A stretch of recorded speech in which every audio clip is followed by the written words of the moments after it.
All right, welcome to YWR. Got a special guest today, Marvin Barth. We're gonna talk about global decay, chaos, World War III, and hedging the unhedgeable. These are all the big, difficult topics that are actually becoming the elephant in the room and are actually very relevant today. And I think they're so difficult that I think most investment committees and funds just don't even know where to start with this topic.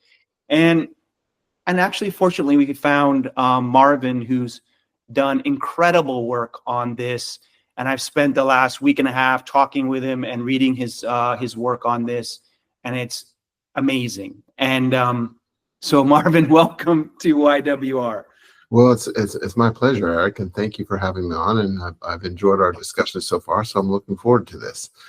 So, Marvin, I had to set this up for everyone else. I had someone on. It was David Quinn. He had a kind of non-consensus bull, and we did a podcast, and he had this kind of non-consensus view about how the market goes higher. And one of the YWR readers reached out, and he goes, "Well, that was really interesting. Very individual thinker. I enjoyed that." And he go, "But who you should really get on is this guy, Marvin Barth." And I was like, "Who's Marvin Barth?" And they go, "Check it out, man." And so then I started reading about you, reading your posts and your Substack, Thematic Markets. And then I saw your podcast with, I think, Tim McGrath from State Street about stablecoins. Yeah.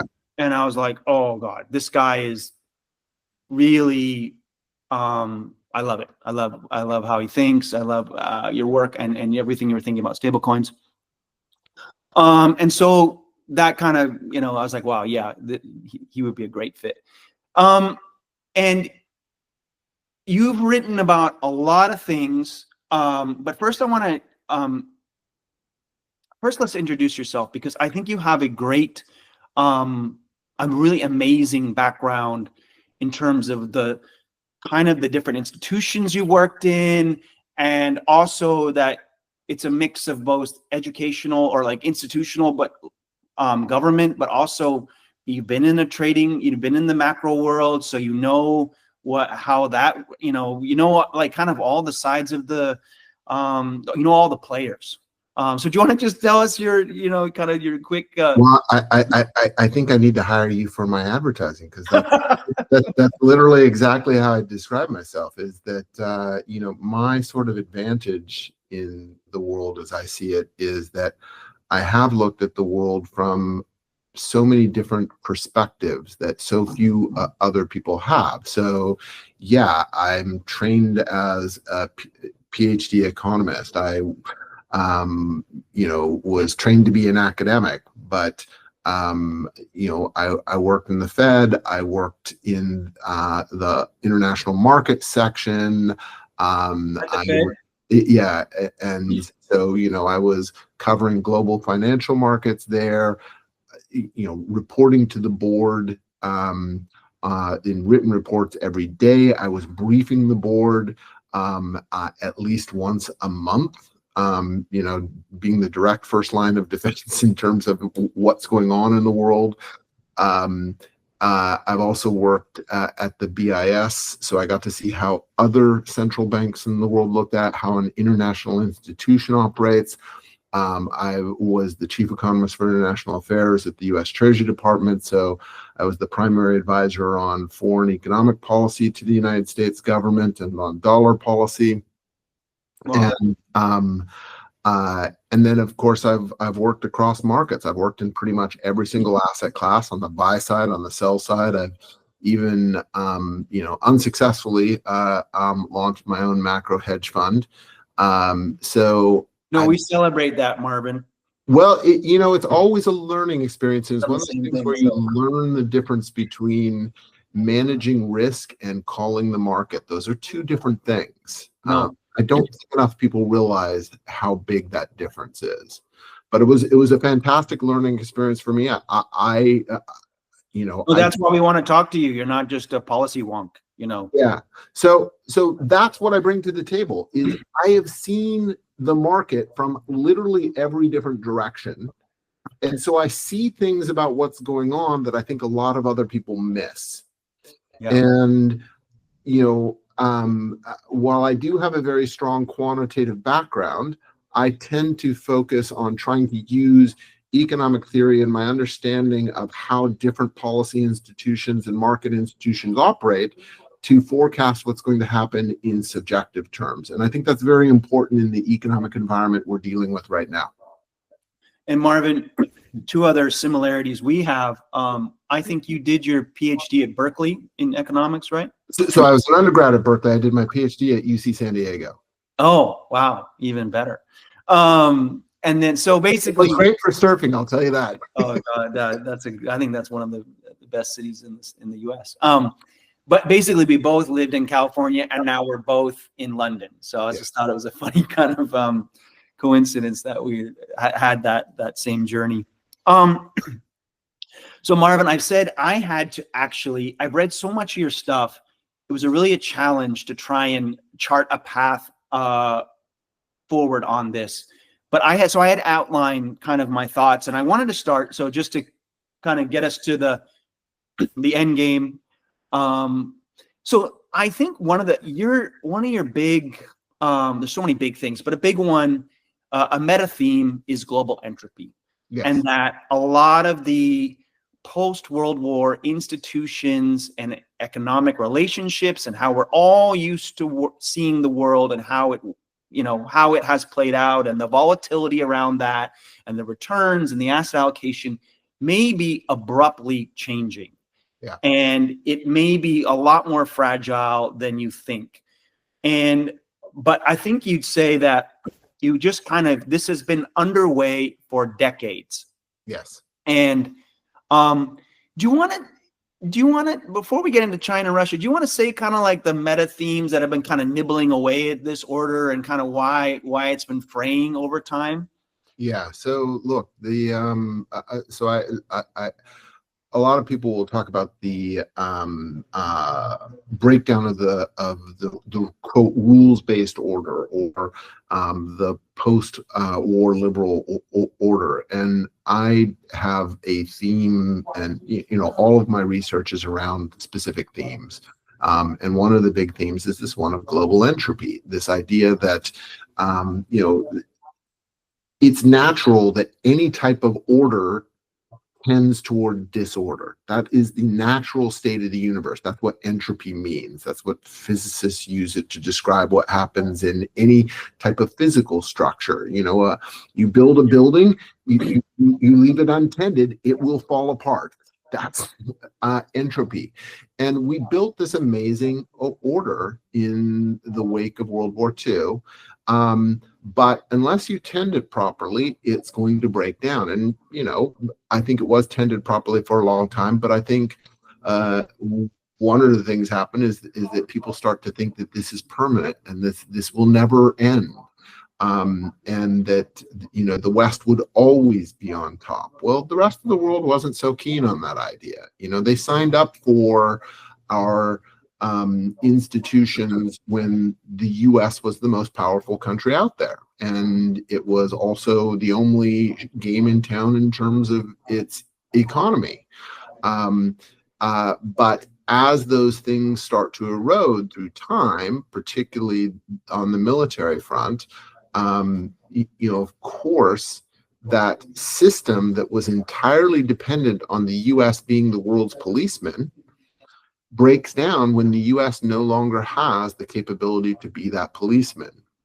And that's what we've been seeing. So it's been in stages. I would say that, the US's sort of geopolitical credibility, its myth or it's everyone's belief that the US is the ideal standard, the city on the hill, sort of peaked with Gulf War I.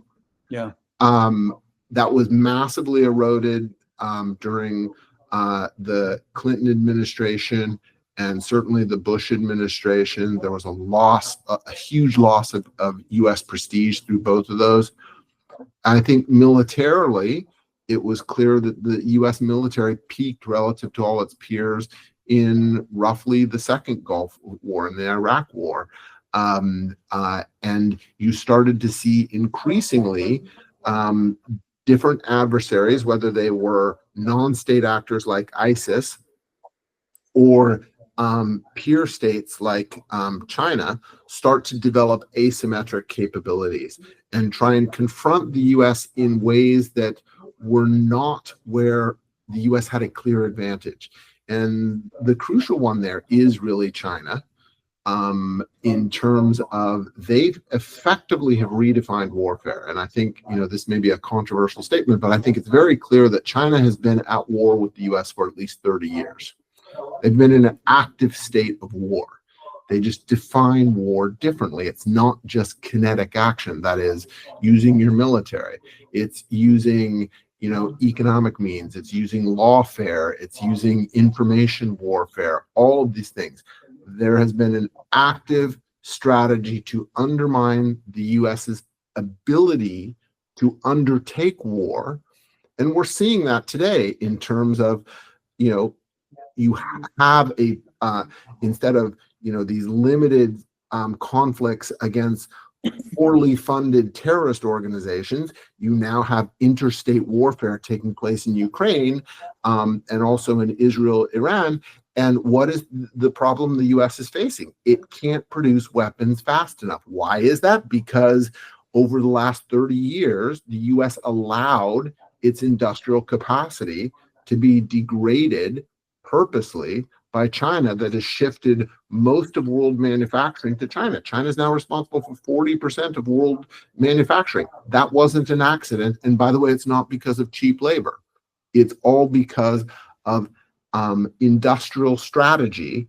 I mean, if it was about cheap labor, Africa would be where we are. And it is absolutely a strategy. And so you go through these stages, and we are now at a stage where China is a realistic peer competitor in military terms. And that means the US cannot be the global policeman. So we're at this inflection point where it does get potentially very dangerous, that we could have serious interstate conflict between the US and China. And that is a threat to this order that has been slowly decaying, potentially collapsing. That's, I think, the big risk that people underestimate. No, and this is you kind of jumped to the the conclusion. Sorry, I didn't but I was gonna say, I was like thinking there was like what kind of was setting the stage for this. And one was, you said, like, look, this kind of breakdown by the US militarily, it starts to get involved in these wars and kind of losing them, and the more shifts becoming asymmetric, and we're kind of, so you have Iraq, Gulf War II, and Afghanistan, and as you said, the kind of warfare is changing a bit.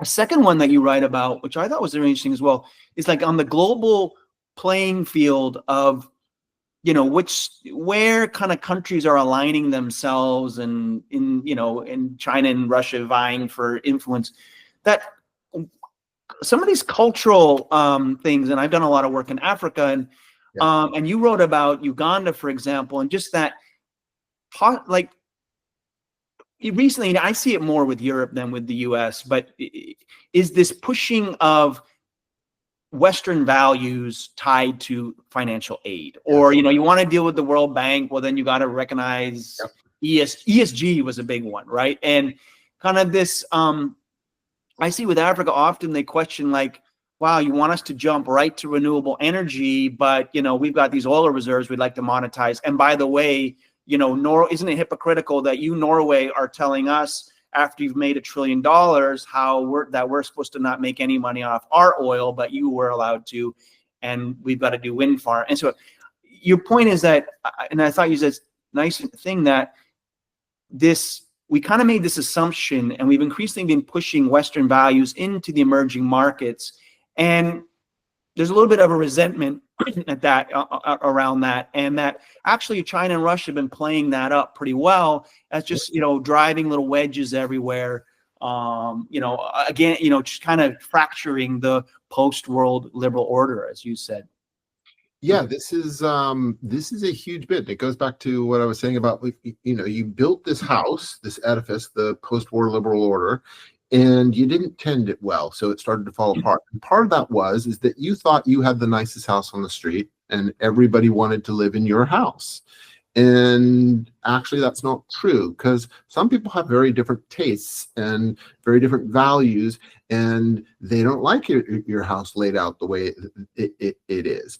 And yet there was this arrogance, and it really is arrogance. That's one of the reasons why I point out the decline in the perception of the U.S. as the pinnacle, the city on the hill, began really in the Clinton administration. And if you recall, Madeleine Albright, in justifying the war against Serbia, said, we have the right to do so because we are the indispensable nation. Really? Where's that written? Nobody else signed up for that, right? We're right because we are America. It was that arrogance. And if you see it, that pervaded everything. So as you say, now it's all those post-war institutions, the World Bank, the IMF, all these things, that they impose all, not just climate issues, but they impose all sorts of cultural issues too. And there's this, you always hear this term in the West, universal values. You go anywhere in the world, they don't know what those universal values are because they have different values. But the West is so arrogant that they think their values are everyone else's values.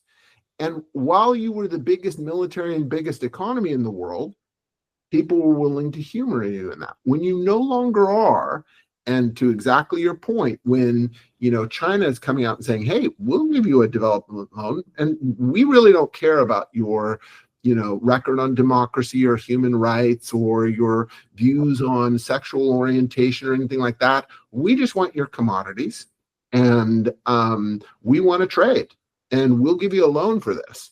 And then the West is coming along and saying, oh, well, we don't like actually your laws on homosexuality here. And that's no comment from my perspective. Yeah, no. We're going in, and in a lot of these cultures, that is an issue. We don't like the way you're using your resources. We don't like the way you're treating your labor. We don't like this. And you can only borrow this money if you do this and you adhere to our universal values that, of course, everybody accepts. And people are saying, we don't accept that.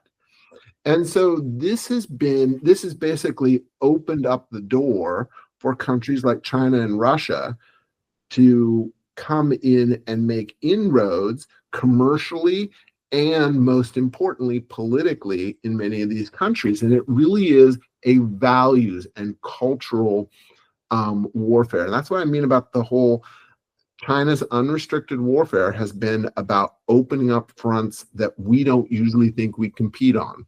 Yeah. And Marvin, you didn't go into it, but I read one of your pieces.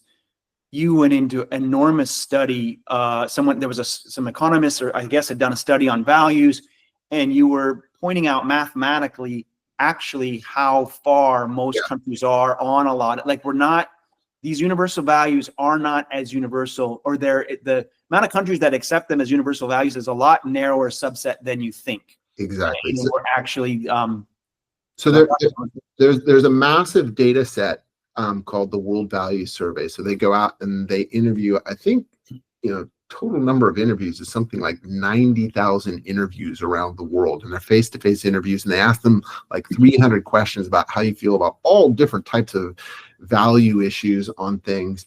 And so you can really map out what people's values are. And yeah, I just calculated the sort of mathematical distance between, the West and other countries. And what you do see is that most of the rest of the world is actually quite a ways away. What's really interesting is if you do those same calculations for China and for Russia, Russia actually seems to have a real advantage. Russia sort of sits in the middle in that they're not as far away from the West. Yeah. They're also close enough to a lot of these other countries, whereas China really does stand out as aberrant. They are not close to anyone either, but they are willing to accept everyone else's values as long as you play ball with them. And Yeah. that's what they're using. I will say there's a really interesting thing here. This is going to be a bit controversial maybe for some people. But if you read any Western paper, you will get that, just nonstop derision of Donald Trump and discussion about how Donald Trump is undermining the US position globally in terms of foreign policy, that he's so turning off everybody. But the really interesting thing is that if you look at global polling, yes, Donald Trump has had a major negative impact on Westerners' view of the United States. The exact opposite for most of the world's population. In places like India, he has like an 85% approval rating. Oh, wow. Off the chart. Even China, it's like 60% approval rating. Everywhere else in the world that's not the West, they love Donald Trump. Yeah. And so it's quite interesting that all the things that, as you said, the Europeans have really taken the lead on this whole values push. And that's one of the reasons why they're so rejecting Donald Trump. And yet that's actually an advantage in many of these other countries. God, and Marvin, it's so interesting because this is a cultural war. It's a multi-level war. And I was just going to go now to the next thing, which you kind of mentioned it already, was that China has, we talk about the economic rise of China, but you said really this has been a kind of a military playbook. This is a national playbook, but on multiple fronts. Yes. The economy is one of them. Yes. Economy doing well, technology doing well. You said they took that, a lot of the principles, how Japan rapidly accelerated, mapped that to China. But it's not an accident that they are the global workshop, all these things. And they're surging ahead in technology, right? Like if you look around, the Australian Strategic Policy Institute tracks 64 different critical technologies. And I can't remember what the numbers off my top of my head, but it's something like 55, 56 of those China is now considered the leader in. Okay. And so you got many people in the West thinking, the US is winning the technological war. It's not clear anymore. There's a lot of areas where it's very clear China is actually ahead. And that is part of the whole industrial policy. And I think this is something that too few people understand. They've always framed it as this is about economic efficiency and there's cheaper labor there. If you talk to anybody who has been doing business in China stopped being a cheap labor source back in the noughties, the early 2000s, right? It competes through cheap capital. And what it does is it suppresses consumption to create excess savings in the society. It has capital controls that trap that savings inside, and all that saving is directed through state banks into the industries that China feels are important for it to get ahead militarily. And they take this approach of just throwing capital at the problem and say, hey, just go do 1,000 different things. If you succeed, you can be Jack Ma and, be really rich, and don't get too powerful. We'll take it away from you then. Right. You can do great. If you fail, don't worry about it. These are non-recourse loans. We'll just have the banks eat these, put them in an asset management company and hide them away. Now, economically, that's terribly economically inefficient. But if you think about, if you are in a hurry to get somewhere quickly, this is a really effective way. You are basically letting 1,000 ideas bloom across your economy and saying, whichever one of you guys comes up with the best solution, you'll be the winner. The rest of you guys will make it whole. You'll be fine. And so that one creates persistent overcapacity, which is the phenomenon we see everywhere. That undermines your strategic competitor's industrial base, but it also means you move up that technological value curve super fast. Yeah. And that's the objective. And then, so that's on the economic side. And we see that. Then we touched on the cultural piece where, they've kind of been building, now it's getting pretty overt, right? They're building counter the Belt and Road Initiative. What's the bank? They've created like their own version of the World Bank. Yeah. Well, the Asia Development Bank or something? AIIB, the Asian Infrastructure Investment Bank. So yeah. And this BRICS meetings where they've just really building this alternative world to the United Nations and all these post-World War institutions that the West set up. And and then the final front, or maybe there are more, but like you talk about where they are militarily, that with all their missile technology, that they can really shut you down in the Pacific.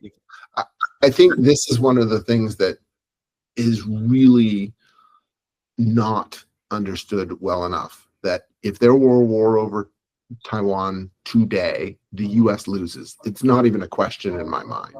And the reason, that doesn't mean that China has the capability to project its force everywhere else around the world as effectively as the US does.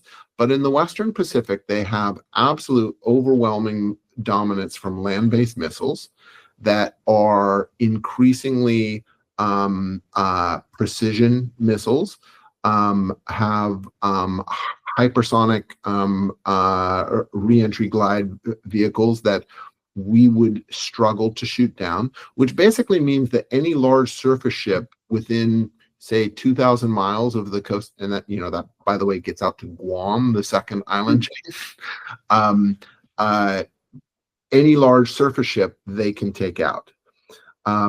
And then, that leaves the U.S. with basically the use of submarines. So we can probably interdict shipping into China, but there's not much else we can do there. And so I think that's kind of the whole game. And people haven't realized this, that we are much closer to the potential that China just does say, look, we're launching an embargo against Taiwan. What are you going to do about it? And so this gets to where the next thing, which is you write about, is that while this decay or this entropy has been going on for decades and through the Gulf Wars and the Belt and Roads, that we've reached a what you think is that this is a kind of an inflection point on this, that on multiple levels, that I guess on the one hand, Russia has come out in a full front war on Ukraine, but also for China, that the US with Trump has really kind of really acknowledged that this, that there is so let me go back. The Ukraine war was an inflection point, you said, because I think everyone's saying is like, wow, the amount of munitions that get expended and how the new wars work. And in a war that lasts 3 years of this, we are not prepared for this. And like the amount of Tomahawk missiles we shoot at the Houthis is like a year, 18 months supply, I think you were saying, like, and on the US side has been this acknowledgement, and it's behind the tariff war, it's behind the CHIPS Act, is that actually, whoa, we have a strategic vulnerability here, that we don't manufacture much here. We don't control our supply chains. COVID was another reminder of this, and kind of like, whoa, we actually are in a bad spot. And so we need to start industrializing to build up for military reasons. Yeah. And you're saying that that's an inflection point, because that's also the clock is ticking, right? Well, you explain it, right? Because you said, well, so I just made a statement that I'm sure there are various people out there who would disagree with, that were we to have a war over Taiwan today, China would surely win. I am 100% sure of that. I don't have a question that I don't even think it's a close call. But what is clear is that China is suffering from significant demographic decline, far faster than many other countries. It's really easy to get, or not really easy, because obviously not everybody's done it, but it's easier to get to the technological frontier of where everybody else is than it is to go beyond that. So, China's technological advantage, is not clearly going to the gap is not necessarily going to be in their favor going forward. And then to exactly the point that you raised, the West has started to wake up, that, wow, we're actually not prepared to fight an interstate war. We do not have the industrial capacity for that. They're going to start rebuilding. They already are. And that's going to take a decade or more. But that means that China has a narrowing window of clear outperformance in the Western Pacific. And if they're going to make a move for Taiwan, they're going to need to do it within that window. A variety of different military analyses have suggested that will be, their sort of advantage in terms of material and technologies and everything will be at its apex in about 2027, 2028. So that's always been the sort of forecast for when they'd make a move for Taiwan. But I think that, Donald Trump changes the calculus of that. It's kind of like the clock is ticking and you have 5 years maybe where you have this, you have this real advantage, yes, industry, supply chains, and the problem is that, and the reason the clock is ticking is that everyone else finally woke up to this problem and they're working on it. So your best, if you want to do something, militarily, the time is now, or possibly in some ways, right? Exactly. And I think so, and here's where the arguments sort of go both ways. And I tend to try not to be the proverbial two-handed economist. No, it's okay. But I think, one of the key points that's envelops this entire discussion and all these ideas is that we live in an age of increased uncertainty. That is, and I'm using Keynes's definition, which is risk that is non-quantifiable. So we don't know how to put a probability on this stuff. There's no way to estimate that, right? And so you do have to sort of think through scenario analysis on this hand, on that hand, and how do you develop an investment strategy that encompasses all of those scenarios. And so on one hand, I would say, look, China wants to win without fighting. This is very clear in their military doctrine elsewhere, is they want it to be so clear they're going to win that the other side just capitulates and says, yep, that's fine. And I think they're close to that point, but they'd like to get to their goal of, having such overwhelming force. And that's probably 2027, 2028. And if you think about that point about, Trump has gone around upsetting a lot of Western allies, they're probably thinking, hey, let's sit back and watch him destroy this himself and we'll be in an even better position. So there's that aspect that says they should wait. But then there's this other aspect that he's going around striking a bunch of trade deals. And one of the elements of those trade deals that doesn't seem to be talked about as much is that they are pushing to cut China out of trade with all these other countries. So they are they're actually formulating in hard economic terms and hard power terms a much tighter alliance with the United States. And at the same time, they are prioritizing reindustrializing the US as fast as possible. Yeah. Right? So that pushes you towards, well, hey, let's just go before this gets worse. So I do think it's a highly uncertain risk, but it has to be part of your investment thinking. One other strategy that I think you put out there, which is actually is happening, is the kind of the global chaos strategy, right? And that is start so many fires around the world that you really stretch the U.S. thin, and it has a hard time deciding if it really wants to get involved in something like Taiwan. I think you're saying also that the global entropies just really set this stage for this, and so you have, all over the place. You've got the Houthis have shut down the Red Sea, and we can't do anything about it. We have Iran and Israel. We have Pakistan and India shooting stuff at each other.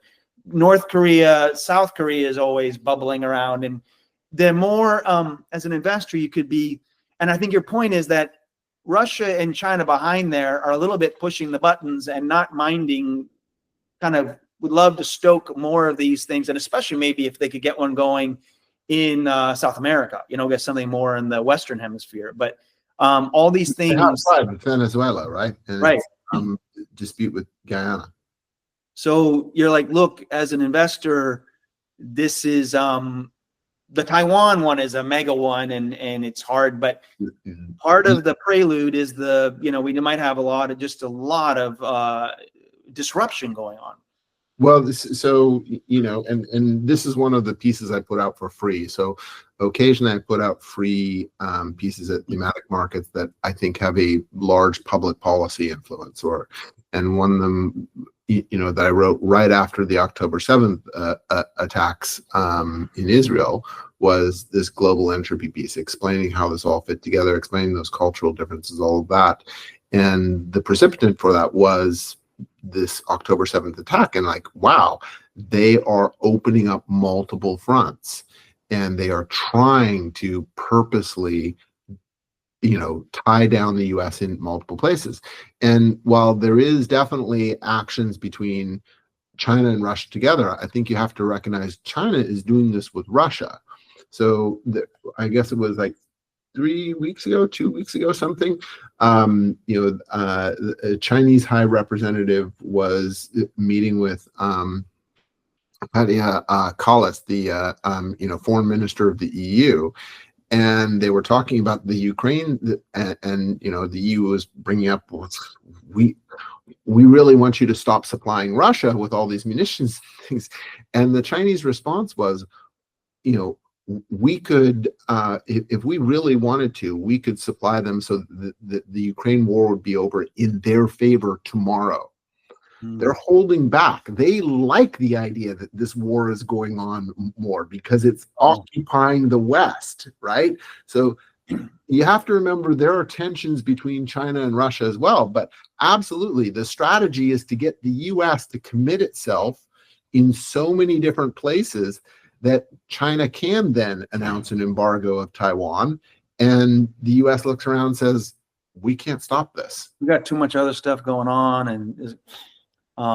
And then I think you went into, just as a, kind of, you went through the possible scenario, look, if there was a Taiwan attack, you're like, look, maybe let's say that China does an blockades,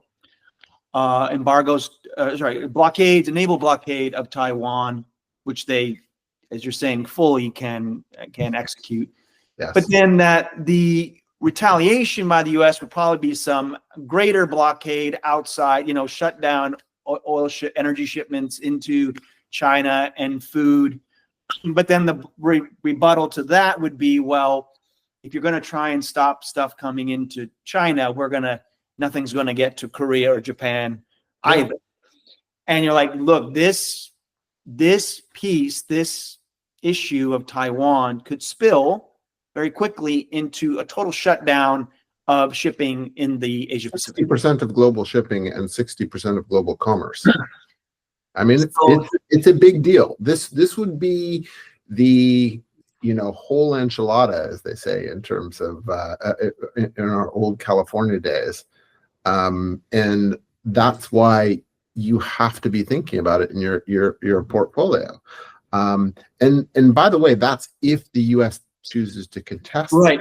Yeah, right. Maybe it wouldn't, right? But think through the implications of if the US doesn't choose to contest it. Well, that is, we talked about this process of global entropy, of slow decline, and then maybe there's a precipitous fall. The US backing away from, it's never made a firm official commitment. It's always kept this ambiguous, but it's always assumed the US is going to do this. And basically saying, nope, we're ceding this to China now. That is a monumentous move in the global political order. I think is the final nail in the coffin of the post-war liberal order.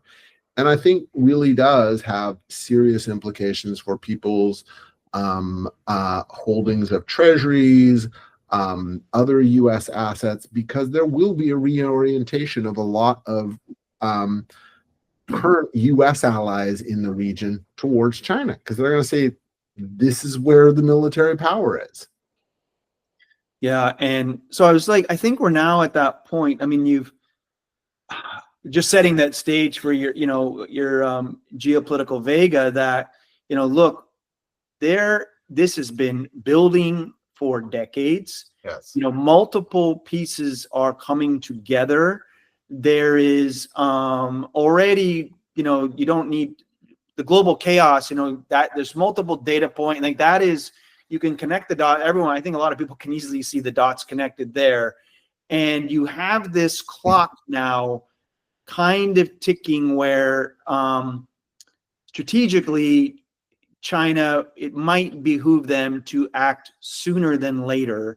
And the consequences of this, and I kind of go, whoa, this kind of stuff blows your head, right? And you're like, but then I have to say, well, sheesh, think of all the terrible things that would happen to China and this and that, and they would be ostracized and this and that. But I have to appreciate, I did not think Putin would invade Ukraine. Yeah. And it's where you have to go, sheesh, these regimes and these governments are obviously not operating. The calculus is different than I got it wrong personally. And I'm like, okay, so I'm hesitant to say that China's wouldn't do something like that, right? So just to say that I think what you set up for people, and this is why you're like, look, this is actually, it's, as you say, it's an unknown, it's hard to know the probabilities, but they're much higher than we seem to think, or it seems to be expressed by anyone's positioning, anyone's discussion, and volatility in the market. And also, and as you said, like if something like Taiwan were to happen, the ramifications would be monumental. And yet, I think when things like this come across people's, they go, well, sheesh, if that happens, I don't know what to do. I mean, it's just going to be like, we'll have bigger, they kind of almost throw up their hands. Like if something like that happens or a nuclear bomb goes off, I mean, I don't even know how I'm supposed to deal with that. I'm not going to even bother to think about it because the whole world would end. And, the tagline is usually, I would have bigger problems than whether I beat the S&P or something, so I don't, but what's cool about you, Marvin, is you actually said, well, no, these are actually significant risks that for many, many reasons are not unlikely at all. We're right. Actually, there's a real, they're kind of teed up very likely, or this is something we actually, it's risk. It's probable enough that we actually have to do work on how you would address this. And you did, one of the big things, and I have heard someone else say the same thing to me. They said, if China were to get into war or something, I don't even know how you would hedge it or what you would do. And I think after Ukraine, everyone also feels that way. They're like, maybe the correlations are going to be different than we think. Things that we thought would go up, maybe don't.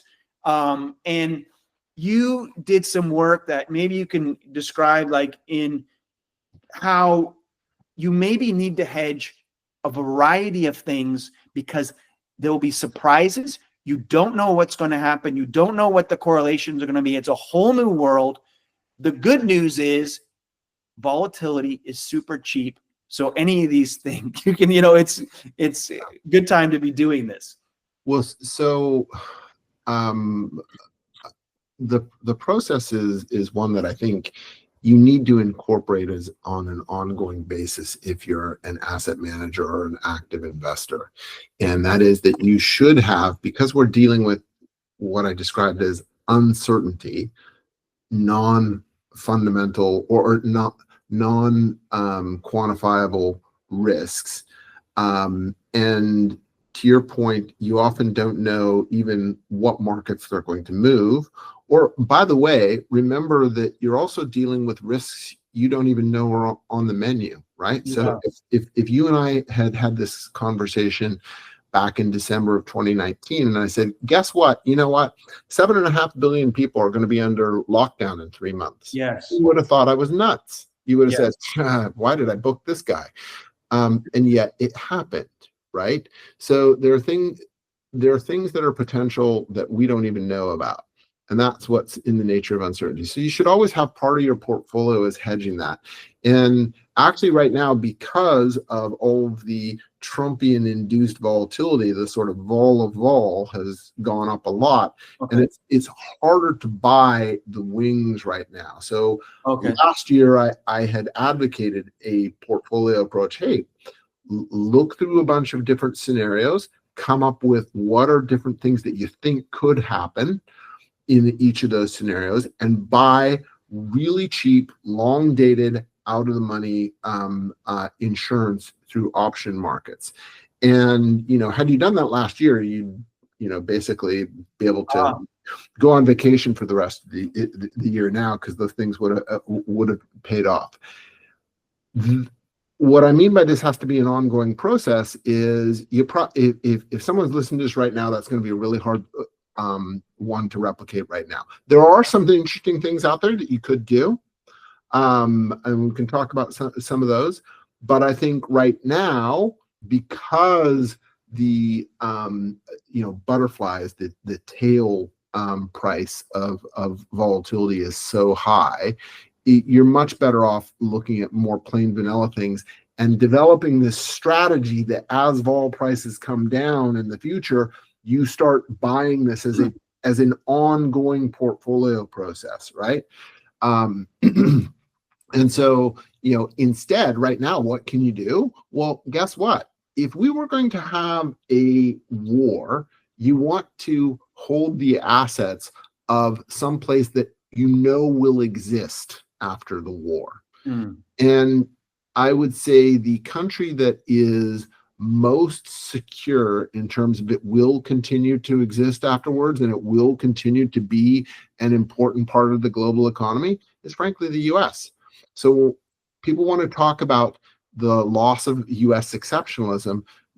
No, the US has become a riskier place. It is still exceptional in that it, lives in its own continent behind two big beautiful oceans, as Donald Trump says. Own energy source, has all the resources in the world, has everything. It is exceptional by nature, not by nurture, right? And so there is going to be a flight to the dollar in that scenario. And guess what? You are actually paid. Usually when you invest in a safe haven, it's got a lower yield than everything else. Right now, dollar assets are giving you a higher yield than even risk-off currencies like, say, the Australian dollar, much less versus Taiwan dollar. You can be long US dollars, short Taiwan dollars, and earning 3 percentage points of carry on that trade. And it's a hedge against things going badly. And the list is long of just being long dollar assets relative to other things. And you're actually being paid to hold this position right now. So that's the way I would approach it at this stage. And then as, tail volatility comes down, do start to look through a process of, effective scenario analysis to be able to strategically buy insurance and devote, say, 1% of your portfolio to buying insurance on super high leverage options, i.e. limited downside, you're only going to lose 1% of your portfolio at worst, but that thing could pay 20 to 30 times in a bad scenario, that's exactly what you want. Marvin, I think this is good advice. And I also remember, kind of why it's interesting to me is I remember after the GFC, there was there's two stories I'll tell. One is that after the GFC, I remember black swan funds were very popular, right? Like, oh wow, we underappreciated this volatility and it can come out of nowhere, and so we should have part of our portfolio in these funds. And they were popular right after, but then they, over 10 years of nothing happening, I think people have been less interested in them and, more into like venture capital and taking 10-year bets on technology. And so no one wanted to pay that 1%. I think what's interesting is the timing, now might be one of those times again where it's actually, hey, let's do a little more work on this for our multi-billion-dollar portfolio on hedging this stuff, because this risk might be bigger than we think. And then just a second, just a little story, because it came to mind as you were talking about the cost of insurance. And I was at a hedge fund that was buying the subprime, was involved in the subprime trade. And I remember it was early, it got in 2005, thinking that there was going to be a housing, and it's just like to your thing, like housing hadn't gone down in 80 years or whatever. So statistically, like people are like, why are you making this bet? It's never happened.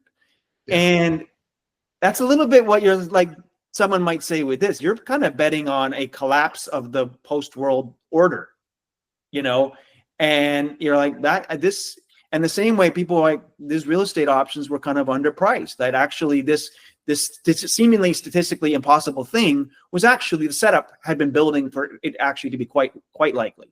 And that's kind of what you're saying with this, this is cooking, and the market is not pricing in this risk as much as it actually is. And I remember we'd gone into this trade in 2005, and I think it might have been late 2006 or early 2000. We'd been in it like 2 years, and we were starting to grumble. Like everyone was around I think we'd paid Goldman Sachs like $50 million in option premium on this thing at this point. And I was like, how much we paid Goldman like $50 million, like, how big is this thing going to be when it happens? And is it really going to be worth it? And I remember our portfolio manager, our founder, John Burbank, it's just kind of like, he's like, I don't know, but it's going to be big. It was such an unscientific answer, he's like, they're like, you sure that it's going to make up for the 50 that we spent? And he's like, is it going to be a big thing? And he's like, it's going to be big. So anyways, which it was. But if I can just say on I mean, like I appreciate exactly what you're talking about. One thing is, go back to, if you did have a conflict over this, as I'm saying, something like 60% of the world's trade shuts down. That is a massive thing. And you think about, it's more than 60% of total LNG goes to Asia.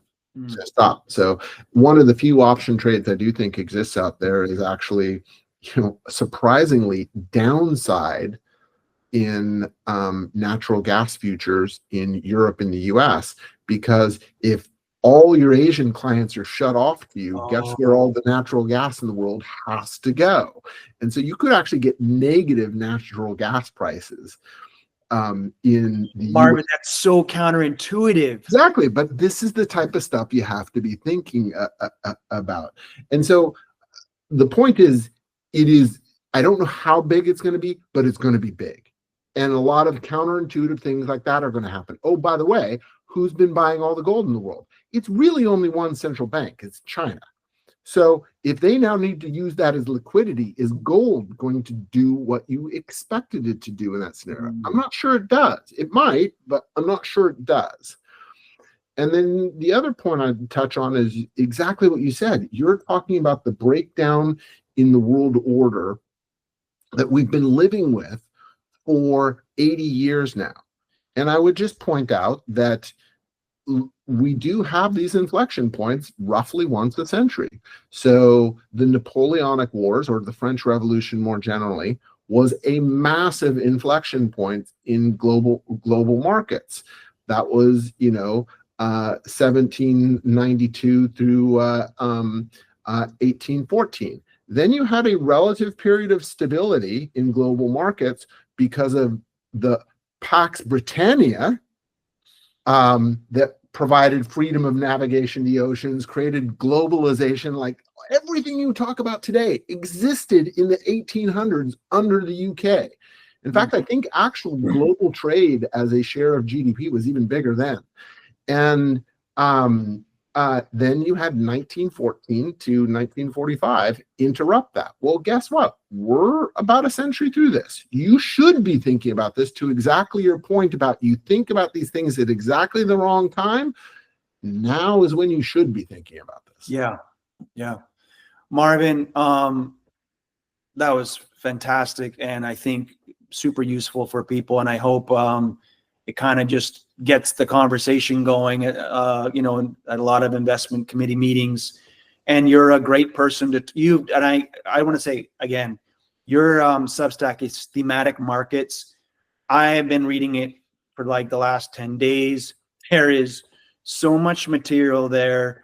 And what I love about it is you're actually, as we said at the beginning, like you've been in macro markets, you know how options, you do some very in-depth work on options pricing and how you would do these things. So I recommend, if anyone, I mean, there's a lot there to read.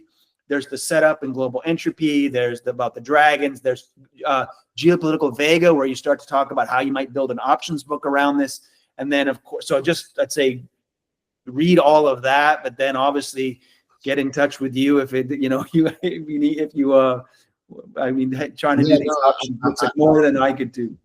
I appreciate that, and this has been a lot of fun. I really enjoyed the conversation, Eric. So thank you for the opportunity to talk on these issues. And yeah, anybody who's interested, look up thematicmarkets.com or check it out on Substack, thematicmarkets.substack.com.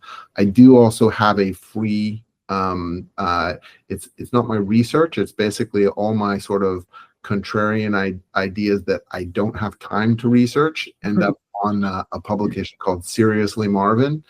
So you can check out that one too, just if you were curious and wanted to learn more about it. But yeah, the detailed research and real serious market analysis is at Thematic Markets. Marvin, that's excellent. Thank you very much. Thank you.